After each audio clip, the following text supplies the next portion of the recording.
Hey everybody, welcome to the first hour of the Young Turks with Anna Kasparian and myself, John Iadarola. Not going to lie to you, we're going to be all over the campaign trail today, speaking about three people in particular. The woman everybody wants, you'll find out who she is very soon. We're going to be talking about volume control for certain politicians and attempts to get people to speak more quietly. Specific people to speak Specific more people. quietly. Specific people. Lots of people. Or one. And nobody likes Ted Cruz. And so we're going to cover that, including our own feelings about Ted Cruz, which are not going to be positive, I'm sure. Anything we need to get to before we get to the news we got to get to? Use the hashtag TYT Live to tweet to That's a us good during point. the show. I also want to encourage you guys to sign up for membership on TYT. Membership helps keep the show independent. It helps us stay accountable to our audience members. And I would be really happy if you guys signed up. So tytnetwork.com/join. That's how you become a member. We're going to be rolling out a lot of really fun programs for our members this year that I'm kind of taking a leadership role in. So for our members, you can look forward to that. Yeah. And I know Mary, one of our great editors, she put together a little teaser for what you get when you become a member. You get access to the behind-the-scenes members post-game show. And maybe we can play that during one of our breaks. Yeah, it's a lot of fun. do it. Yeah. Oh, also, by the way, although we had the town hall last night that we covered, tonight we have the Democratic debate put on by MSNBC. We're going to be covering that live as we have been. I think the coverage is starting at 5:30. We have Jordan Cheriton, our campaign reporter, is live at the debate. We're going to be Skyping with him beforehand, starting at 5:30 Pacific time, 8:30 Eastern time. I believe at tytnetwork.com/live is where you can watch that. And then starting at 6 or at 8, depending on where you happen to live, we're going to be covering the entire debate, live tweeting it as well, and then giving our commentary afterward. So we will be here for the next eternity. But it's going to be a lot of fun because all the debates have been so far. Yes. And this is the first chance since the Iowa caucus for Bernie Sanders and Hillary to go mano a mano on the same stage. Right. And that should be exciting. Hopefully they keep their tone in check. Only one Stop. of them, though. Don't yell. You can't have ladies yelling. Don't so yell, people. I Don't can't wait yell. to get to that story. Okay. Maybe we'll disagree. Or maybe not. Okay. Anyway, let's jump into the big news of the day. Oh, Yeah. damn! Oh, I see. It's just gotta be Anna Kasparian, Damn. huh? Oh, big news intro. Don't go to John, go to her. I run these streets. What do you know about me? I see how this goes. Okay. Okay, I'm going to keep going, but I don't want to. Yesterday, the head of Goldman Sachs said that Bernie Sanders' criticism of Wall Street was becoming dangerous. He doesn't like when you talk bad about him. And today, Bernie Sanders got a new champion, a new defender, Elizabeth Warren, who was very clear about what she thinks about Wall Street, what they've gotten away with up until this point, and what should be done to make them pay for the crimes that they've committed. So we're going to get to her quotes in detail very shortly. But first, in case you missed Lloyd Blankfein, the head of Goldman Sachs, here's a small excerpt of his criticism of Bernie Sanders. I think he mentioned me by name. I didn't take it personally since we never met. And another kid from Brooklyn. Right. How about that? So look, it has the potential to be, to personalize it. It has the potential to be a dangerous moment, not just for Wall Street, not just for the people who are particularly targeted, but for anybody who's a little bit out of line. A dangerous moment. How dare you imply that we got away with something as we were so blatantly getting away with so many things? That was an excellent endorsement for Bernie Sanders. I mean, if ever there was one underlying thing that you should focus on to make you support Bernie Sanders, it would be that clip and the fact that the CEO of Goldman Sachs, which, by the way, of course, is funding Hillary Clinton's campaign very generously, and we'll get to that in a little bit, is not in favor of Bernie Sanders. That's great. That makes me want to vote for Bernie Sanders even more. They said on that panel, I'm assuming you're supporting Hillary Clinton. He said, yeah, you're assuming that, and then did nothing to leave a person watching that from doing anything other than continuing to assume that he's supporting Hillary Clinton. Right. Which is fine. Just say that you support her. A lot of people are out and out Hillary Clinton supporters. In New Hampshire, she's getting 46% of all the women to Bernie's 50%. So there's a lot of supporters of hers. But anyway, if you thought that was a persuasive reason to go for Bernie, wait until you see what Senator Elizabeth Warren had to say. We've got a lot of this because, as with most of her speeches, there's almost none of it that I want to cut. So here's a few portions. He thinks it's fine, speaking about Lloyd Blankfein, to prosecute small business owners. It's fine to go hard after individuals who have no real resources, but don't criticize companies like Goldman Sachs and their very, very important CEO. That's what he's really saying. I love just assuming what the tone of her statement was. It's all written, obviously, but I think we know what she was getting at. When Blankfein says that criticizing those who break the rules is dangerous to the economy, then he's just repeating another variation of too big to fail, too big to jail, too big even to prosecute. That tells you here we are, 7 years after the crisis, and these guys still don't get it. 7 years. That crisis cost an estimated $14 trillion. It cost jobs, it cost homes, it cost retirement funds. And Lloyd Blankfein stands up and says, don't even criticize me. I ran a company that was right at the heart of some of the biggest financial frauds in history and made money off of it, but don't you dare criticize me. That's his position. That's why we need voters to get really engaged. I have a lot more where that came from.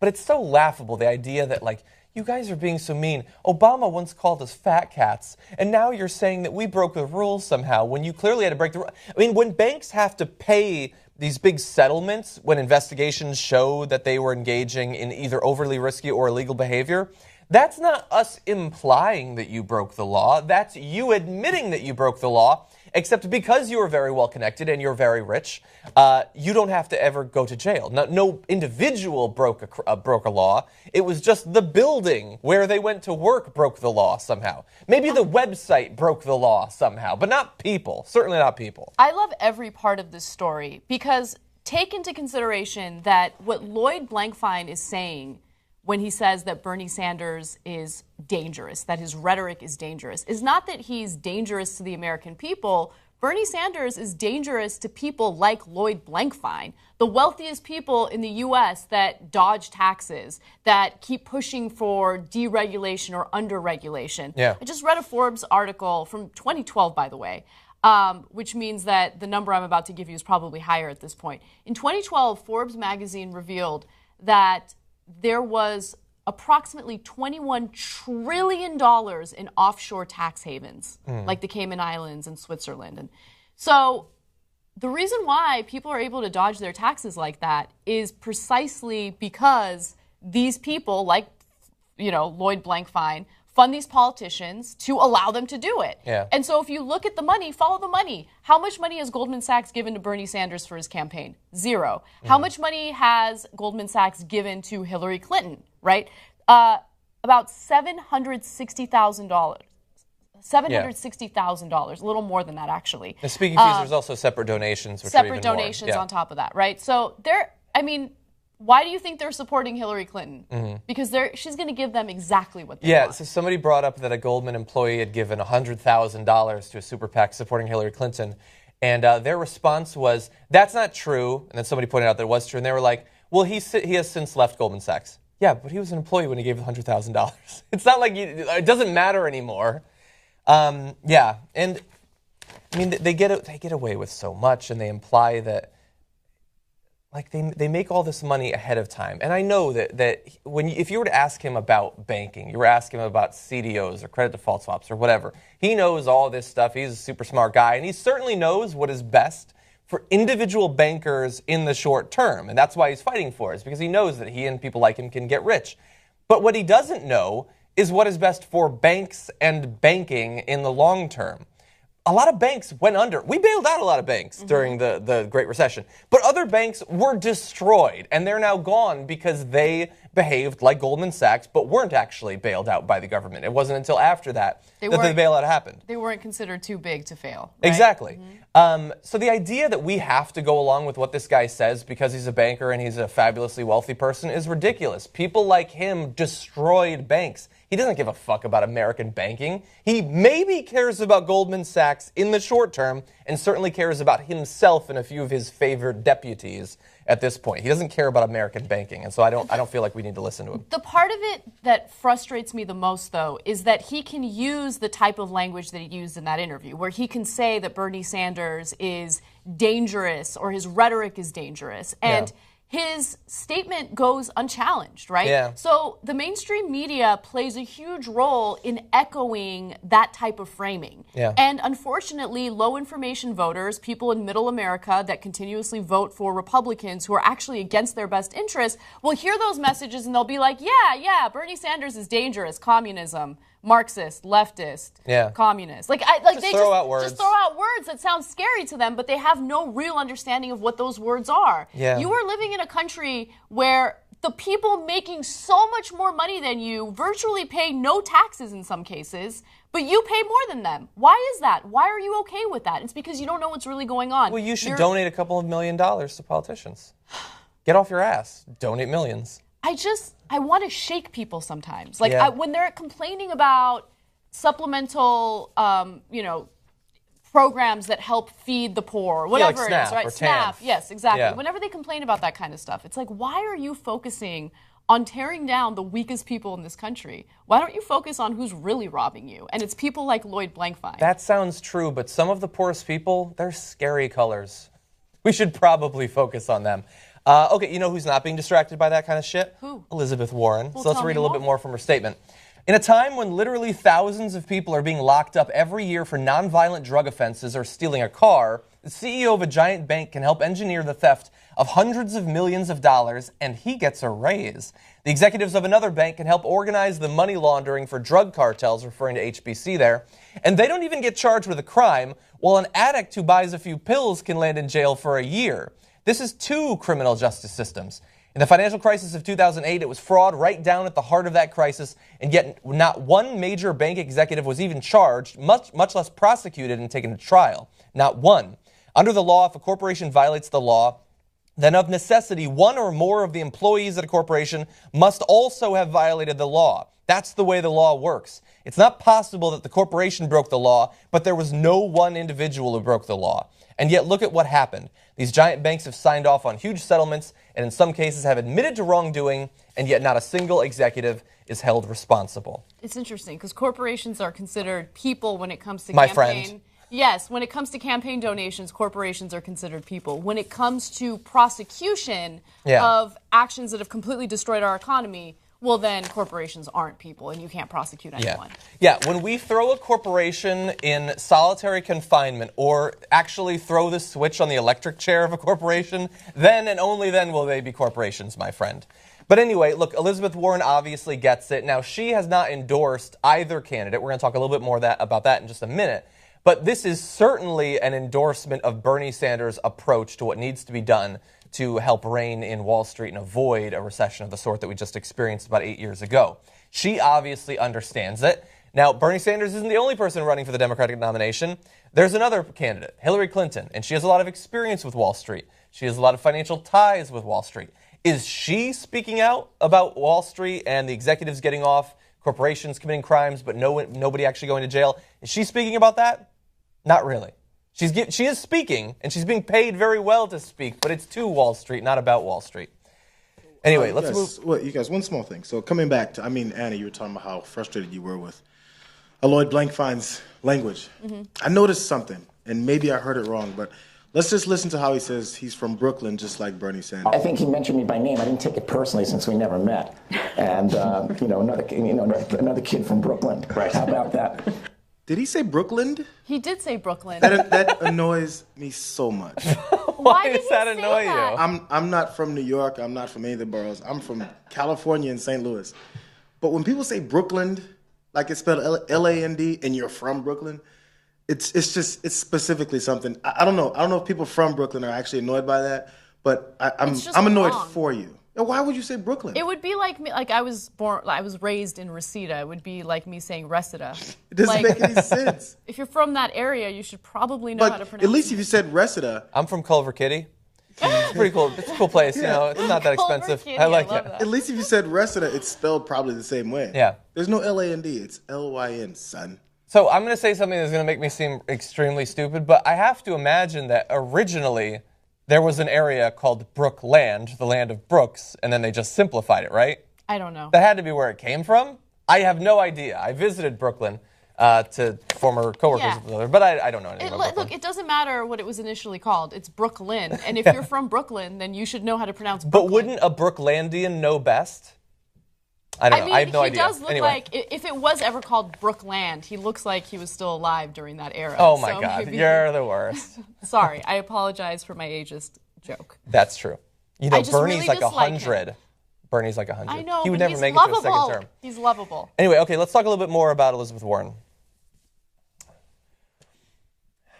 As the Democratic primary heats up, there is more and more pressure on influential people on the Democratic side to finally come down and say who they're supporting. Are they for Hillary or are they for Bernie? And these days, Elizabeth Warren is the belle of the ball. She's the one that they really want in their court. Now, she shares a lot with Bernie Sanders when they speak about Wall Street, when they speak about the economy, things like that. But she shares a lot with Hillary Clinton as well. We're going to give you more details on that soon. And now it turns out that many, in fact, all of the other female senators in the House are pressuring her to come out and say that she supports Hillary Clinton. And we've got the quotes for you. First from Senator Debbie Stabenow. I'm hopeful she'll join us. I'm hopeful she'll join the revolution that will allow us to come together to elect the first female president. Asked if she or other senators had approached Warren personally, Stabenow said, "We all talk about it, but declined to reveal what Warren has said in response." Yes, I am sure that they have never actually said that to her. They've never had a conversation about it. That seems a little bit hard to believe. Here is Barbara Mikulski of Maryland. I've told Senator Warren that we would welcome her anytime she's ready. So apparently they have actually talked to her. But Elizabeth Warren has responded to requests from reporters by saying no endorsements now. She implied that she could endorse someone after the Iowa caucus earlier, but did not actually do that. And we're now approaching New Hampshire, and still no endorsement is a-coming. I think that Warren is being coy. I don't know why she's being coy. Probably because there's so much pressure by her fellow senators to endorse Hillary Clinton, endorse the establishment candidate. Yeah. They want her to join on these bus tours they're doing in New Hampshire and South Carolina.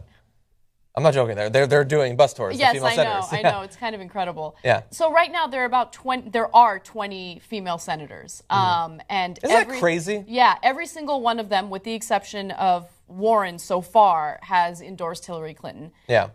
Which just shows you how in cahoots the establishment really is, right? I mean, these are all people who are persuaded by the same corrupt political system that we have. But why do they care so much about making sure that Warren endorses Hillary? It's because Warren is, honestly, a progressive sweetheart. She is a populist senator who says all the right things when it comes to these financial institutions and what they've done in the past and how they should be regulated.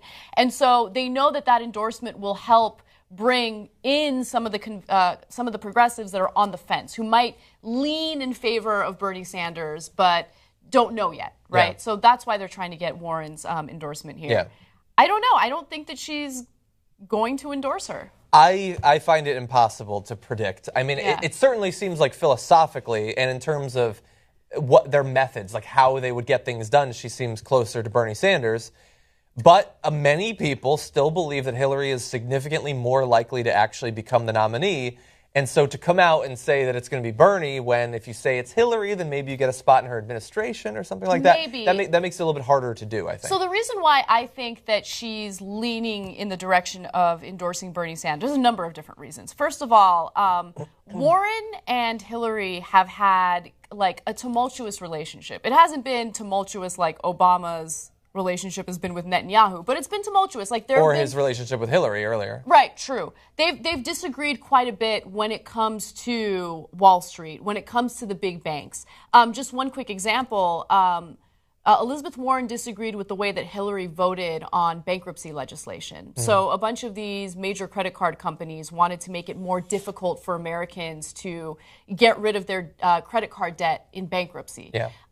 And Hillary voted the right way a few times, and then eventually, I don't know if it was because she was influenced by corporate money, she decided to vote in favor of what the banks wanted, or what the credit card. Exactly. Yeah. So, look, they've had a long history with issues like that, and just today, Warren came out in favor of Sanders, or at least defended Sanders when Lloyd Blankfein attacked him. Which she didn't have to do. which she didn't have to do. That's why I think, like, in her heart, I believe she wants to endorse Sanders. I think she's being coy because she wants to see what kind of impact her endorsement will have. And by the way, I think endorsing Hillary will actually be bad for Elizabeth Warren politically, because if she's this strong advocate for regulating the banking system, and if she's someone who's spoken out against money in politics, it would be kind of a curious decision for her to endorse Hillary. I think so. I think the risk is somewhat low. I mean, Hillary Clinton is still largely liked. I mean, that's Wall Street, that sort of thing is an issue area where she is not loved on, certainly. But she's still a popular figure in the Democratic Party. I don't think that would hurt her too much. Yeah. Endorsing Sanders and then Hillary becoming the nominee could hurt her more, theoretically. Remember, though, especially because I think among real progressives, it would hurt her. At least a little. At least a little. Yeah. I don't think it would be career suicide or political suicide, but I do think it would hurt her to some extent. Yeah, I think clearly the other female senators, who I'm sure some have a lot of, they've known Hillary for a really long time, some like working with her. I'm sure that they have a variety of different reasons for supporting her. They want to be able to say every female senator supports her. That's one of the tactics, not one of the primary tactics, but it's one of the tactics that Hillary's campaign has been using. They're trying to appeal to the historic significance of having the first female president. It's a tactic that I don't think is working very well, because as much as they're trying to label Bernie supporters as just being bros, generally they're young people. The younger you are, the more likely you're to support him. The older you are, the more likely you're to support Hillary. And that doesn't even really kick in all that. It's not like you have to be 18 to support Bernie. In New Hampshire, he's kicking her ass amongst 49 to 59-year-olds. Like, you have to be really old to significantly prefer Hillary. And right now, overall in New Hampshire, he's winning amongst women 50 to 46. Now, maybe that number would be even more in his favor if not for the historical significance of what she represents. But I don't think that it's a good tactic, and I don't think it's a tactic that's working very well. One other thing that I want to touch on very quickly is this idea that if you are a female and you are a liberal female, you should absolutely endorse, support, vote for Hillary Clinton because you want to have the first female president in the office. I disagree with that. I think that using a characteristic as irrelevant as someone's gender or someone's race as a reason or the primary reason to vote for them is irresponsible. You should focus on their policy ideas. Do I want a woman in office? Of course I do. I think that would be beyond historic. It would make me extremely happy. But I want to make sure it's the right candidate, right? So policy positions first. That's the most important thing. And then, honestly, her being a woman is a cherry on top, if I agreed with her policy positions. Yeah, and look, I get why any group that had never had representation in the White House and still doesn't have that much representation politically at all the other levels would want to finally see their racial group represented, their sexual group or orientation represented.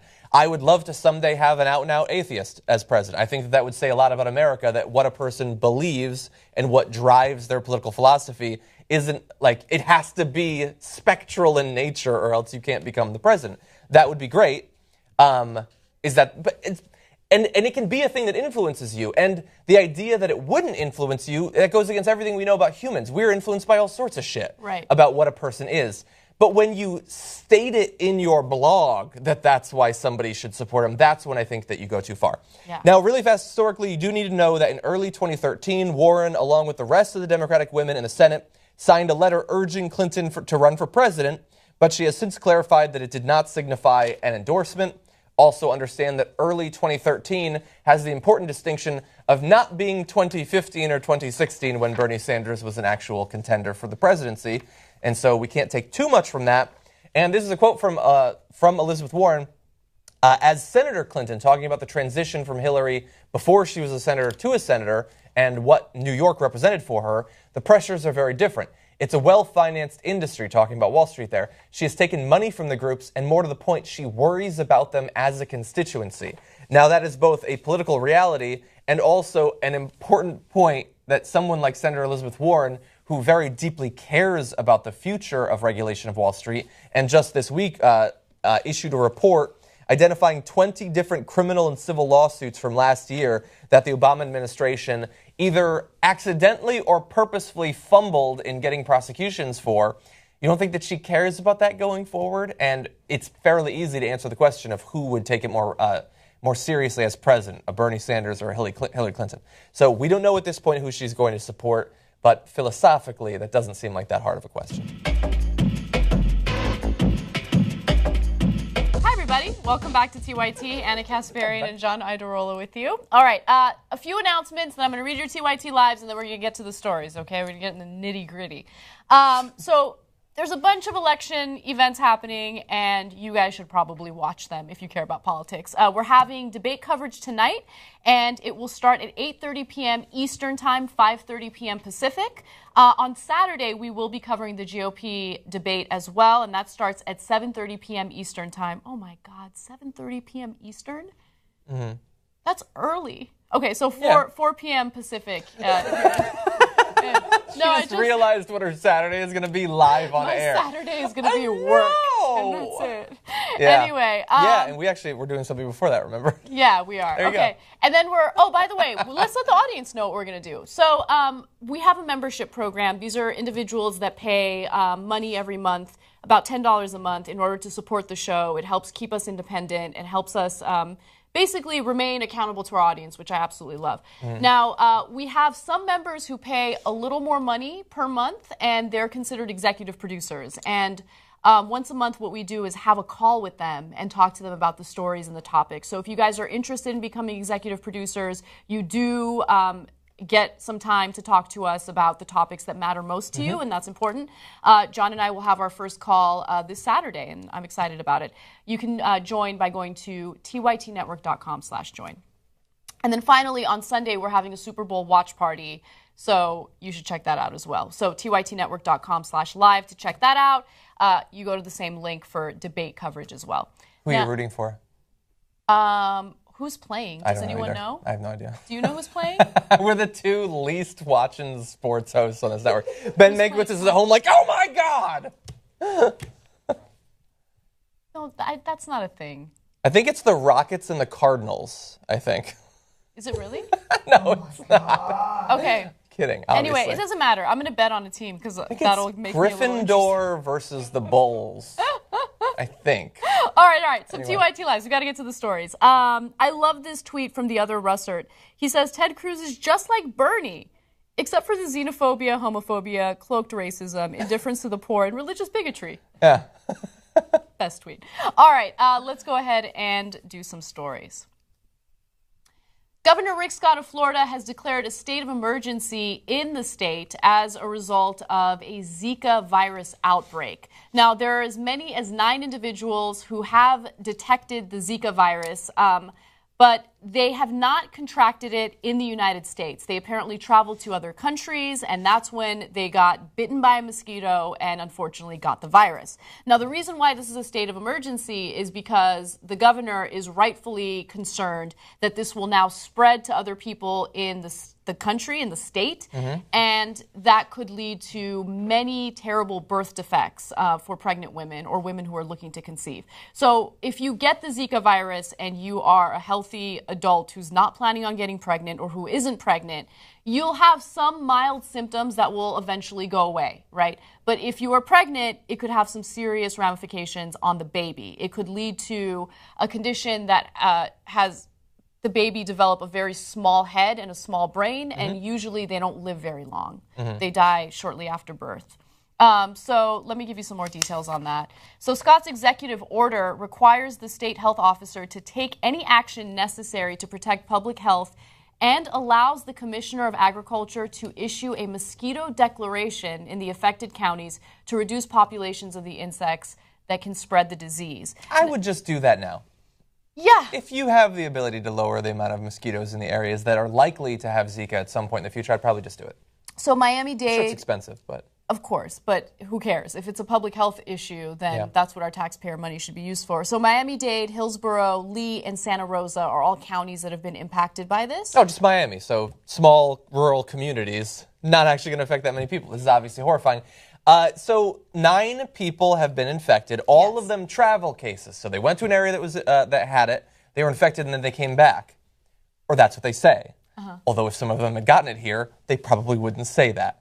I mean, you can go around questioning the government as much as you want on everything, and I know that it probably seemed like a kook to do it, But they wouldn't say if 3 of them had gotten it because a couple people came back and mosquitoes bit them and then spread it to someone else.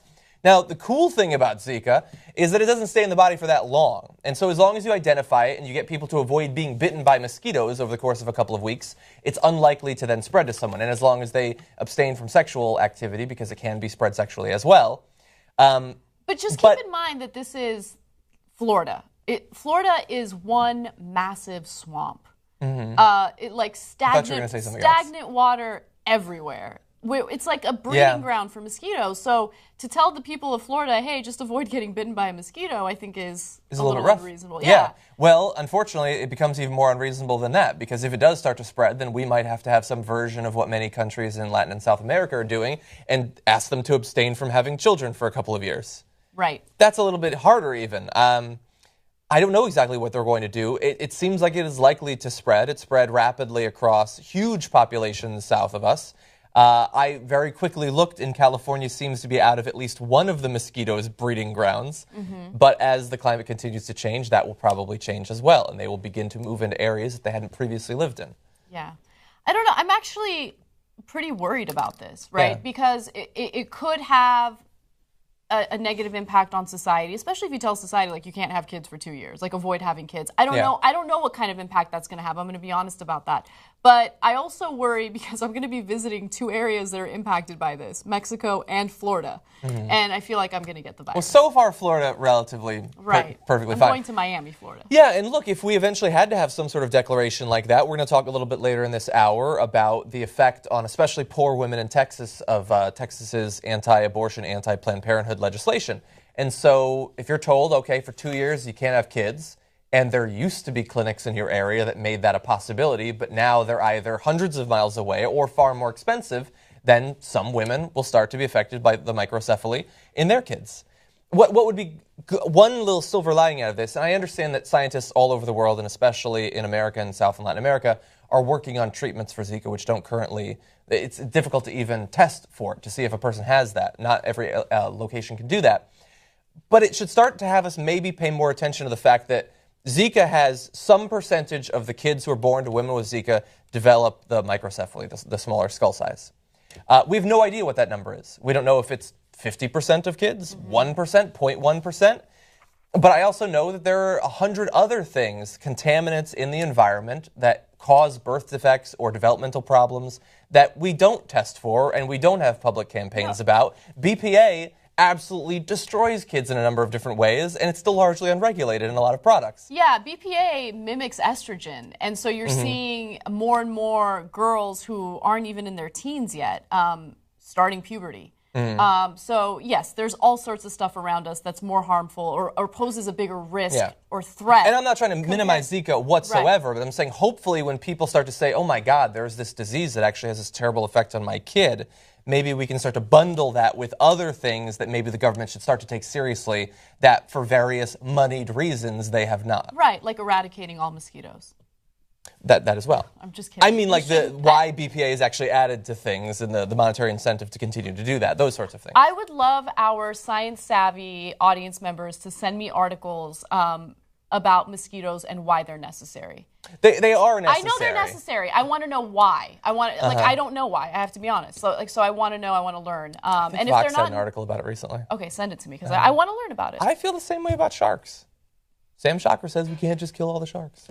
I know we can't kill the sharks. I'm just joking. Jesus. Okay. Some people are very defensive about killing sharks, I've noticed on the internet. I didn't even know that this was an issue. It's an issue. It's an issue for me when I go to the beach. That's all I can say. That's what you're worried about? You're worried about a shark I'm attacking not you? I'm not really worried about it, but it's not unknown. Apparently you are. It's not unknown. You're insane. Okay. Let's move on to some other stuff.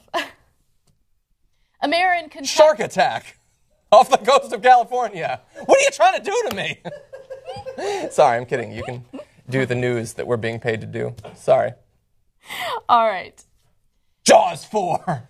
Anyways. Who are you, Cenk Uygur or Ben Mankiewicz? On a Friday power panel? I'm just really scared of sharks, and this is my defense mechanism. Obviously. Anyway. All right. Shepherdsville, Kentucky mayor See, now I'm distracted. I'm not saying anything. I'm sorry. This is my bad. I'm sorry. We need to be professionals, okay? I'm sorry. When This Jake is my is gone, fault. we need to prove that we can, like, really handle ourselves. We started on time. We did start on time. All right. Okay, we're doing the stories now. All right. Okay.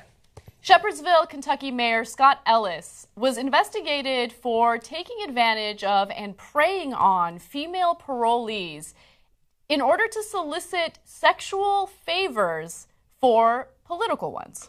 Now, even though there was proof that he sent some very, very questionable text messages to one female parolee, all charges against him were dropped, and the detective that was investigating this got fired. So let me give you the details.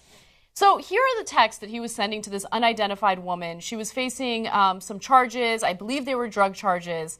And so she was a parolee, and he knew that he could take advantage of that situation. He sent her text messages that said the following: What I meant by you need something, and I need something. You needed money for your phone, and I need a BJ or sex. That could mean anything.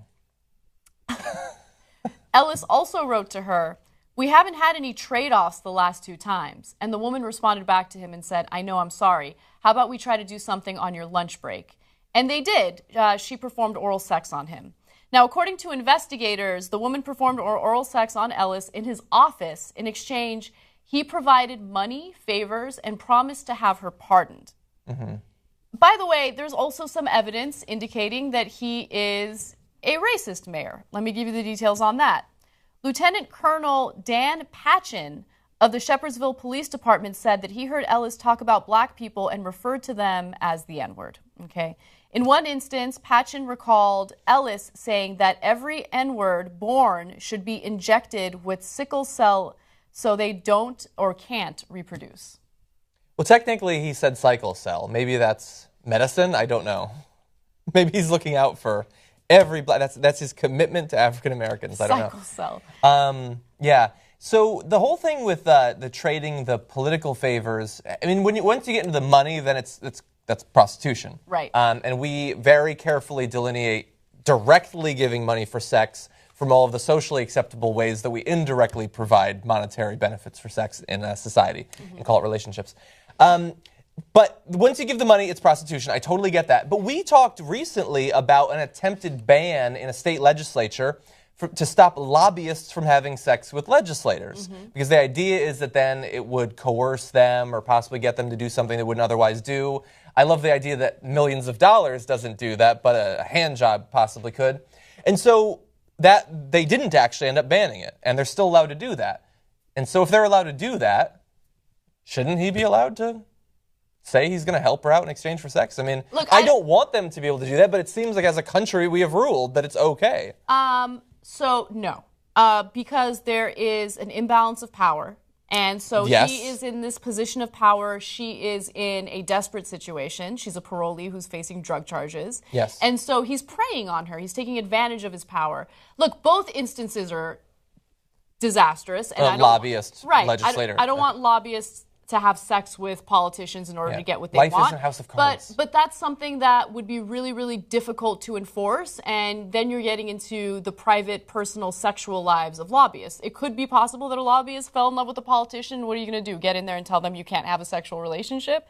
But I still know that it influences our political system, which is why I'm still against it. Yeah. However, this case with this mayor is particularly egregious because of that imbalance of power and because he's going out of his way to prey on people that are desperate. Yeah. And so the second component of this story is the fact that a detective by the name of Lynn Hunt starts investigating this, and surprisingly, the charges against the mayor get dropped, and then she gets fired. And so now she's going to file a wrongful termination complaint against those who fired her. But basically what they're saying is that she did something illegal, but they're not being clear about what she did that's illegal. Investigate the mayor, I guess. When you said the mayor, surprising, you of course mean not at all surprising for local politics. I guess. I mean, they have evidence. I mean, he's preying on these women, and there's evidence that he's also racist, and he's using the N-word left and right. Well, he's going to be able to get away with the racism largely. But yeah, I mean, he makes clear that there's trade-offs. He says sex or BJ. Maybe if you just use acronyms, you could get around. Some people don't know what they stand for, I guess. It seems like that would be an open and shut case, but he is politically connected. They didn't think it would blow up nationally, and so they tried to hush it up. He probably has connections with the police department. Not all of them, if some of them are willing to go to the press and say that he has a history of throwing the N-word around. But we know that they do tend to protect each other. And if he's willing to give political favors in exchange for sex, there's probably other forms of corruption, like with people who can get a detective fired. So disgusting. Yeah. And by the way, that's America. You have the nerve to speak badly or poorly about the black community when behind the scenes you are using your power to prey on people in desperate situations. He probably thinks he is awesome in that regard. He probably thinks he's great, yeah. And honestly, he's a pig. He looks like a pig. He acts like a pig. He must be a pig. Jesus. All right. Anyway, let's move on. 3 out of 3. You're a pig, buddy. It's a rigorous test. Look at his pig ass, okay? running around, preying on people who are desperate, right? Mm-hmm. And thinking that he's better than black people. Mm-hmm. Yeah, you think you're better than black people. Hamming it up. Yeah. You're supposed to be taking care of your constituents, buddy. All right, anyway. all right. Okay. Next story. Not me, but thank you. Hi. A pro-life broadcaster believes that the Zika virus, which is spreading rapidly through Latin America and is entering the United States, and the Flint water crisis is not that big of a deal compared to issues involving immigration. So let me give you the details on this. It's Sandy Rios, and she is a well-known conservative who is with the American Family Association. And she considers herself pro-life. Just remember that as I give you details on what she recently said while speaking. So Sandy Rios, who's the director of the governmental affairs portion of this ridiculous organization, said neither health crisis posed as much threat as Islamic State militants or Latino immigrants. Okay. So Zika virus, not that important. Flint water crisis, where children don't have access to clean drinking water, not a crisis. But you know what? Latino immigration, that's a crisis. Even though there is evidence indicating that there are more Mexicans leaving the United States right now than coming in, which means that immigration by Mexicans into the U.S. right now is below net zero, okay? That's according to Pew Research. Latino immigration is not a disastrous situation in the country right now. If you're worried about the millions of undocumented immigrants in the U.S., well, what are you going to do? Are you going to deport all of them? Okay, deport all of them. Many of them would say yes. Okay, they'll say yes, and it'll destroy our economy. It will literally destroy our economy. Not if you get Mexico to pay for it. That would save the economy. She's a and clown. They believe a man who says that he would roughly do something like that. So here's what I want to get through in this video, and I hope that it's clear to everyone. The vast majority of pro-life conservatives are disingenuous when they talk about pro-life issues. Again, pro-birth conservative. She's a pro-birth conservative. A lot of them are pro-birth conservatives. They claim they care about life at the moment of conception, but they don't care about actual living, breathing human beings that don't have access to clean, safe water. Yeah. Okay? There are thousands of people who are poor, who are in a lower socioeconomic status, who right now do not have access to clean drinking water, who cannot bathe in their own homes, who just don't have a simple, basic thing to keep them alive, right? Yeah. And so if you're pro-life, then you would be concerned about this issue. But she's not pro-life, okay? Pro-life people are all about, not all of them, some of them are genuine, but the vast majority that I hear from, the talking heads, the politicians, are doing it for political gain, or they're doing it because they believe that women should be punished if they're sexually liberated. Oh, you're having sex out of wedlock and you get pregnant? You need to be punished. We're going to make you have that baby. Yeah. No, we're not going to provide any governmental assistance to make sure that that baby stays healthy and alive. We're not going to help you or give you the support you need to be a parent. But you know what? We don't care about that. We just want to punish you. That's what the pro-life movement in this country is really all about. Sandy Rios does not care about people. She does not care about lives. The only thing she cares about is standing on her platform or her podium or wherever she's talking and shaming people for living their lives the way that they want to live their lives. Yeah. And it's also kind of sad that I think that I've heard of her name before. We say that she is well known. But, like, you're not going to stand out by saying the two biggest threats to this country are actually ISIS and Latino immigrants. They can tune to any AM radio station and hear that if that's what they want to hear. She's not an independent thinker. She's echoing what she has heard. I saw recently, by the way, it was a chart. It was showing all the different lead levels in different communities, and they had Flint, and Flint is high, obviously, and there's no safe amount of lead for especially children to have in their body. But there were many cities, large cities, that had far more lead in their system. It's a big problem in Michigan, absolutely. Exactly, and so similar to with Zika and other birth defects that can be caused by chemicals and additives and things like that, hopefully this will get us to think more about our water supply. And so she wants to say at the same time, this isn't an issue, don't worry about this. But if it is an issue, it's the local Democrats' problem. Let me give you that quote. Okay. She says, the whole issue in Michigan, the left loves to, they're now creating this, I'm sorry, I'm going to really go out on a limb here, this Zika virus, which I haven't talked about. Okay, that's true. They love to come up. I love how she starts off with. It was a hoax by the Chinese, actually. I love the Zika virus. Yeah, I love how she started by talking about the water crisis in Flint, and then she's like, "Oh wait, let me switch the topic to Zika because maybe the water crisis is serious." And people are taking it kind of seriously. Exactly. Yeah. Anyway, I'm not going to curse. I was about to get as toxic as the water in Flint. Yes. She also says they love, meaning liberals, they love to come up with tragedies, and they love to blame, and they love to scare people. I think this issue in Michigan is a serious one, but I don't think it's the big issue that these other issues are. Well, how are you going to have a paragraph where you say, well, they love to blame and they love to scare people? By the way, ISIS is the scariest thing in the history of humanity. And man, Latino immigrants, have you seen them? They're really scary.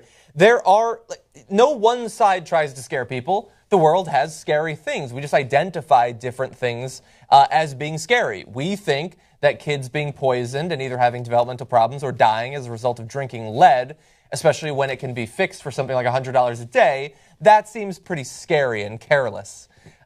She thinks ISIS is scary. There's a lot of scary stuff, to be fair. She thinks anyone who's not white is scary. Be afraid of the Latinos, even though I haven't done any research and I don't know how many Latinos are currently entering the country or, how much they're actually providing our economy. Let's be afraid of the Muslims because that's a very popular talking point amongst Republicans, and they love being afraid of Muslims.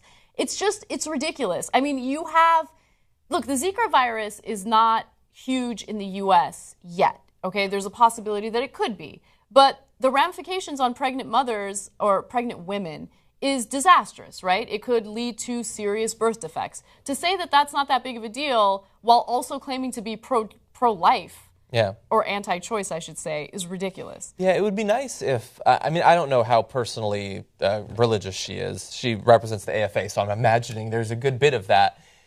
But one of the reasons we call them pro-birth instead of pro-life is when you think about really conservative people who are really interested in abortion and birth, and especially those who do it for religious reasons, you think about all the different ways that religion and healthcare, especially for children, sort of combine typically in America. You have opposition to abortion. You have people defending Christian scientists from having to give their kids medicine because it's against the will of God. You have don't teach them about homosexuality or sex because it'll turn them into sluts. I mean, there's some things like that, and that's all well and good. Everybody likes that. But if you're going to talk about the abortion, why is it that they then, okay, man, I made sure that baby got born, and now I'm going to follow his ass for the next 8 years, and I'm going to make sure that he has healthy food to eat, and he's going to get all of his shots, and he's going to get exercise. Like, they don't worry about the actual life as much. Because they don't care about the actual life. But if they did that, then I would listen a bit on the abortion if they really cared throughout the rest of that kid's life.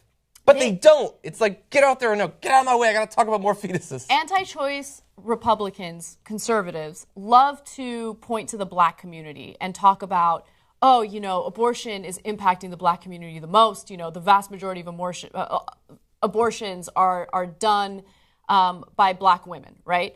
But it's almost as if they're concerned about their babies, right? They want the babies to be born. But the second that those kids are born, they're thugs. Here's some leady water. Right? They're thugs. Yeah, drink that lead water. Yeah, we're not worried about you. You're not doing anything positive for society. Like, it's us versus them. Well, if they wanted respect, they should join militias.